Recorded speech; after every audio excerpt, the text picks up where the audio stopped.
Malatya'da genel olarak her birimiz, hem şehirlerimiz olarak bazı sıkıntılar yaşadık. Ama Allah'a şükürler olsun, bir tarafta evlerimiz, dükkanlarımız yapılırken bir taraftan da şehrimizi bir an önce toparlayıp hep beraber o arzu ettiğimiz Malatya'nın güzelliklerine kavuşabilmek adına zabıta teşkilatı olarak biz de denetimlerimizi, gıda denetimlerimizi, fırınları denetlememizi, kasap ve şarkütericilerini denetlemeye devam ediyoruz. Son 3 ayda Ticaret İl Müdürlüğümüzün de katıldığı, Tarım İl Müdürlüğümüz de katıldığı, Yeşilyurt ve Battal Gazi Zabıta Teşkilatımız da katıldığı bir komisyonumuzu kurmuştuk 29 Nisan'dan beri. Bu komisyonumuz haftanın 4 günü görev yapıyor.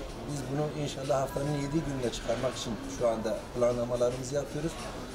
152 tane market ve şarküteri şu ana kadar denetledik. Bunlarda 59 tane eksikliği olan sıkıntıları giderdik. İlgili cezaları verdirdik. Tamam.